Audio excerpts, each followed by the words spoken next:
अभी कैसा फील हो रहा है आपको, मतलब कि कोई यहाँ पर आकर कि कुछ इम्पोर्टेंट बात हो रही है, फिर कुछ भी आप मुझसे कहना चाहते हो? I am very much comfortable, मुझे तो बहुत अच्छा लग रहा है। मुझे तो स्टूडेंट्स के बारे में बात करके हमेशा ही अच्छा लगता है। हमेशा आप अच्छा लगता जी, है। ठीक है। आप मेरे स्टूडेंट से मिलेंगे तो वो आपको कभी नहीं कहेंगे कि मेरी टीचर टीचर की तरह लगती हो। वो तो कहेंगे कि हमें तो टीचर के साथ ही ओके, रहना है। आपने अभी तक लगभग किस स्टैंडर्ड तक के स्टूडेंट्स को पढ़ाया? मैंने 12th तक पढ़ाए हैं। 12 तक जी पढ़ाया। एंड जी। क्या आपके फेवरेट सब्जेक्ट्स हैं जो आप पढ़ाते हैं? एक्चुअली जो मेरा सब्जेक्ट है वो हिंदी और सोशल साइंस है। अच्छा, जी सोशल साइंस एंड हिंदी जी आपका जी। मेन सब्जेक्ट है। बट आपने ऑलमोस्ट सभी सब्जेक्ट्स पढ़ाए हैं? हाँ, 9th 10th तक तो मैंने ऑलमोस्ट सारे सब्जेक्ट ही पढ़ाए हैं, ठीक मैथ है। साइंस सोशल साइंस सारे।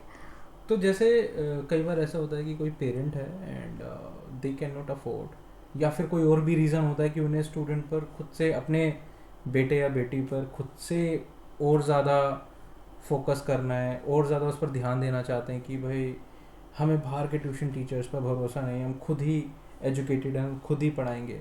तो उनको क्या क्या चैलेंजेस आ सकते हैं और किस तरह से वो उसको ओवरकम करें, एक पेरेंट्स के लिए पूछ रहा हूँ मैं। अगर आप पेरेंट्स हैं और अपने बच्चे को पढ़ाना चाहते हैं तो आप बच्चे को पढ़ाते वक्त पेरेंट्स के नज़रिए से उसे ना देखें कि इसने इतना नहीं किया, इसके इतने मार्क्स क्यों नहीं आए, आजकल इस तो वैसे पढ़ ही होता है पाएगा ना, नहीं मतलब पढ़ कि पाएगा। मम्मी झाड़ू से। हाँ, कंपटीशन।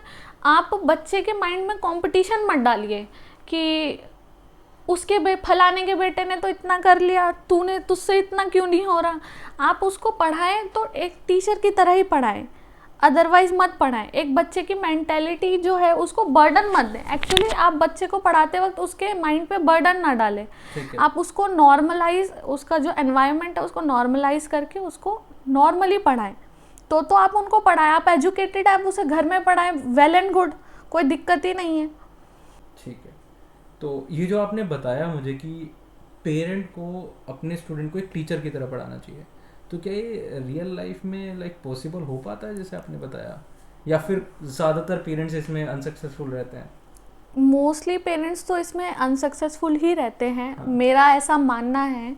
कोई इसको दिल पे ना लें, क्योंकि तभी वो शायद ट्यूशन अम, पढ़ने जाते हैं बाहर। जी, क्योंकि ऐसा होता है कि इसमें पेरेंट्स की गलती नहीं है। एक्चुअली उनके पास टाइम की भी कमी होती है, घर में भी 100 तरीके के काम उनका होते हैं। रिलेशन भी अपने बच्चे से थोड़ा हाँ, अलग थोड़ा होता है। अलग होता है, और उनके पास 100 तरीके के काम भी होते हैं। बीच में उन्हीं के काम से रिलेटेड कोई कॉल आ जाएगा हम्म। तो वो उठ जाएंगे। हम्म। लेकिन जिसकी ड्यूटी है, अगर आप ट्यूशन में जा रहे हैं या होम ट्यूशन जा रहे हैं या टीचर के पास हैं, तो उनकी ड्यूटी है वो पूरी करेंगे।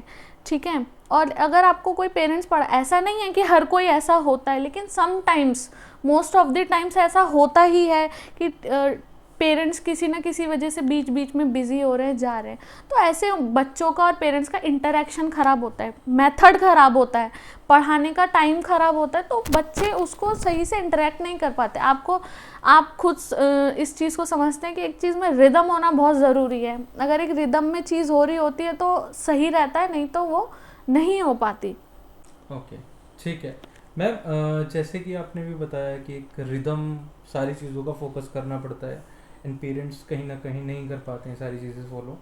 बट क्या कोई ऐसा सेट ऑफ ट्रेनिंग है, कोई ऐसा प्रोग्राम है जिसके बाद पेरेंट्स अपने बच्चे को ज़्यादा अच्छे से पढ़ा पाएँ? ऐसी कुछ सेट ऑफ ट्रेनिंग्स हैं मार्केट में अवेलेबल? अभी तो एक्चुअली ऐसा कुछ नहीं है, लेकिन हाँ, आप स्कूल वगैरह में इस चीज़ से रिलेटेड काफ़ी अवेयर किया जाता है पेरेंट्स को। और टाइम टू टाइम, जैसे मैंने आपको बताया, सेमिनार वगैरह होते हैं, तो पेरेंट्स को हमेशा एक्टिव रहना चाहिए, स्कूल से इंटरकनेक्ट रहना चाहिए, और तो तभी वो इन सब चीज़ों के बारे में जान पाएंगे। और अपने बच्चे के बारे में अपडेट रहना चाहिए, तभी वो अपने बच्चे से ठीक से इंटरेक्ट कर पाएंगे। हमेशा उन्हें अपने बच्चे के टीचर से इंटरेक्ट करना चाहिए, बात करनी चाहिए, ताकि वो अपने बच्चे को ठीक से समझ पाएँ, उसकी लाइफ में क्या प्रॉब्लम है, क्या नहीं है, किस तरीके से वो पढ़ सकता है, किस तरीके से वो नहीं पढ़ सकता, किस चीज़ में उसको प्रॉब्लम आती है, क्या उसके लिए अच्छा है, क्या उसके लिए अच्छा नहीं है। यही बात टीचर्स को भी पेरेंट्स को बताना चाहिए, और पेरेंट्स को भी टीचर को बताना चाहिए, क्योंकि जो पेरेंट्स होते हैं वो हमारे सबसे पहले टीचर्स होते हैं, वही हमें सब कुछ वो हमारे पढ़ाना लाइक सिखाते हैं। पेरेंट्स के बाद वही हमारे जी, गुरु हैं। पेरेंट्स ही हमें सबसे पहले सारी चीज़ें सिखाते हैं, हम घर से कुछ ना कुछ चीज़ें सीख कर जाते हैं। हमारे सारे पहले गुरु होते जी, हैं, बोला तो जाता है। हम ये नहीं कह सकते कि पेरेंट्स गुरु नहीं बन सकते, वो ही गुरु होते हैं हमारे, तभी हम स्कूल में जाते हैं, कुछ सीखते हैं। तो इसलिए हमें टीचर्स को और पेरेंट्स का इंटरेक्शन करना बहुत ज़रूरी होता है। ठीक है, जैसे कि आपने बोला कि अगर आप किसी स्टूडेंट को या फिर अपने बच्चे को घर पर पढ़ा रहे हो तो आपको एज ए टीचर ही उसको पढ़ाना ज़रूरी जी, है। एंड क्योंकि आप मेरी बात समझिए कि एक्चुअली ये बोलते हैं जैसे कि टीचर को ऑरा होना चाहिए या टीचर स्ट्रिक्ट होना चाहिए, ऐसा नहीं है।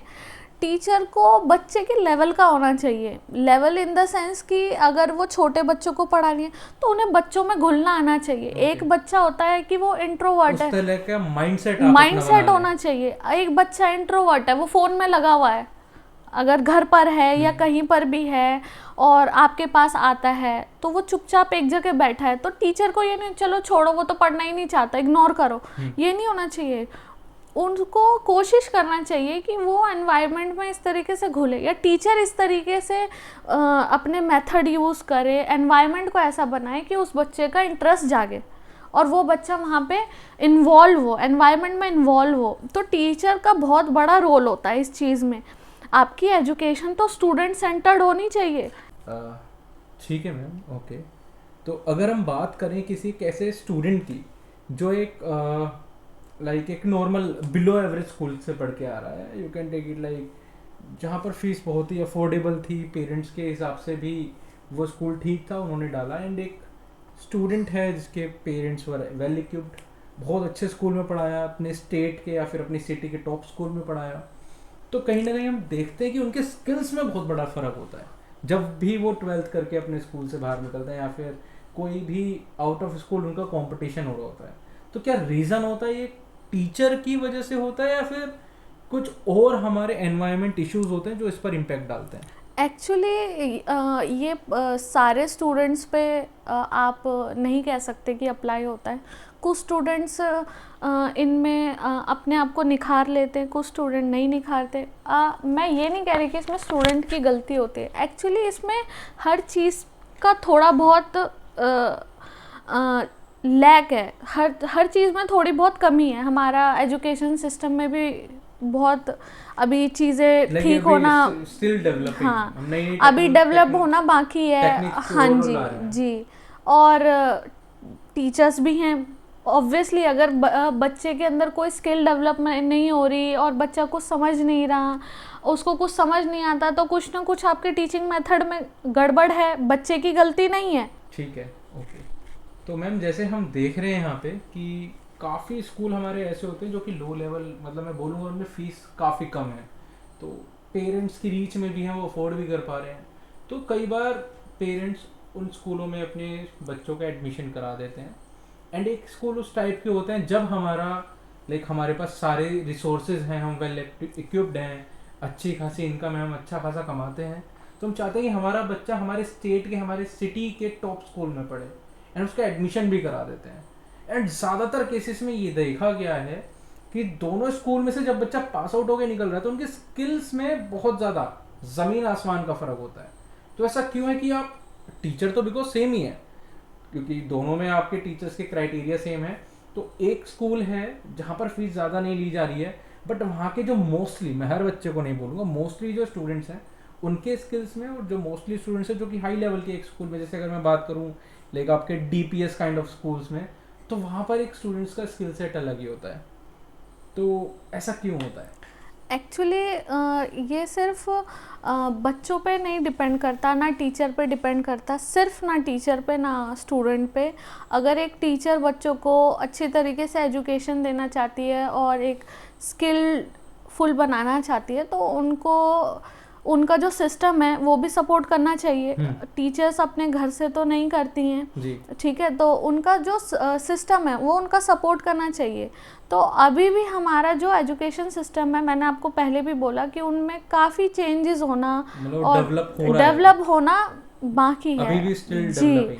अब कोई बड़े स्कूल हैं या मतलब प्राइवेट स्कूल हैं उन सब में जैसे उनकी डोनेशन होती है या जो होता है तो फ़ी क्राइटेरिया जो होता है तो उसकी वजह से उनकी एजुकेशन अच्छी होती है। टीचर्स को फैसिलिटी मिलेगी तो टीचर नीचे स्टूडेंट्स को भी पढ़ा पाएंगे, और टीचर को फैसिलिटी नहीं मिलेगी तो टीचर्स को भी प्रॉब्लम आती है पढ़ाने से। आपका क्या मतलब सैलरी या फिर आप रिसोर्सेज की? रिसोर्सेज, बच्चों को पढ़ाने के लिए मॉडल इस्तेमाल करो, स्क्रीनिंग का इस्तेमाल करो, रियल लाइफ टीचिंग एड्स का इस्तेमाल करो। तो ये सारी चीज़ें हमें अवेलेबल करने के लिए फंड की ज़रूरत होती है, रिसोर्सेज की ज़रूरत होती है, तो ये सब अवेलेबल करना ज़रूरी होता है। मतलब एक अगर स्टूडेंट का डेवलपमेंट हो रहा है तो कहीं ना कहीं वहाँ पर टीचर का भी साथ में डेवलपमेंट हो रहा होता है।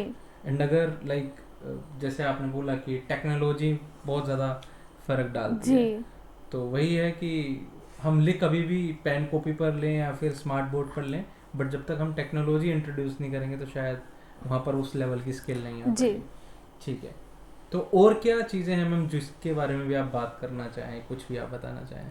मैं तो बस इतना ही बोलूँगी कि आपको एज अ टीचर अगर आप कभी भी किसी भी स्टूडेंट को आगे पढ़ाना चाहते हैं या टीचर बनना चाहते हैं तो आपको, जो मैंने जैसे पहले भी बोला कि आपको एक स्टूडेंट को पढ़ाने के लिए एक स्टूडेंट की लाइफ से इंटरकनेक्ट होना पड़ेगा। आप उस लाइफ से गुजर चुके हैं, आपने भी वो फेज़ देखा है, तो आपको भी उनकी लाइफ के, उनके एज से इंटरकनेक्ट होना पड़ेगा। उनको कोई भी चीज़ सिखाने के लिए जब वो आपसे इंटरकनेक्ट हो पाएंगे तभी वो कुछ सीख पाएंगे। तो आपको एक टीचर बनने के लिए पहले एक स्टूडेंट बनना ज़रूरी है। मैं ऐसा मानती हूँ कि आप भी कुछ सीख रहे हैं, आपको स्टूडेंट को पढ़ाना है तो आप ये सीख रहे हैं कि आप स्टूडेंट को कैसे पढ़ाएंगे, तो आपको स्टूडेंट बन के ही स्टूडेंट को पढ़ाना चाहिए। ठीक है जी, बहुत अच्छा लगा मैम आपसे बात करके, एंड काफ़ी कुछ सीखने को मिला हमें भी, एंड शायद जो लोग पॉडकास्ट देख रहे हैं हमारा, उनको भी काफ़ी कुछ सीखने के लिए मिला है। तो thank you very much ma'am. जैसे आप पढ़ा रहे हैं अभी स्टूडेंट्स को वैसे ही पढ़ाते रहिए। बहुत अच्छा लगा आपसे मिलके, एंड काफ़ी कुछ जानने को मिला आज हमें भी, एंड जो आज हमारा पॉडकास्ट देख रहे हैं उनको भी। एंड फॉर श्योर हर कोई चाहता है आपकी तरह लाइफ में बनना। काफ़ी लोगों की एस्पिरेशन होती है कि वो आगे जाके एक टीचर बने, तो I am very much sure कि उनको आज उनके क्वेश्चंस का आंसर मिल गया होगा। एंड अगर कुछ भी आप और पूछना चाहते हैं आप हमारे वीडियो के कमेंट बॉक्स में कमेंट करके पूछ सकते हैं, तो फॉर श्योर मैं मैम से कनेक्ट करके आपके आंसर्स ज़रूर दूंगा। तो thank you very much ma'am for coming in this podcast.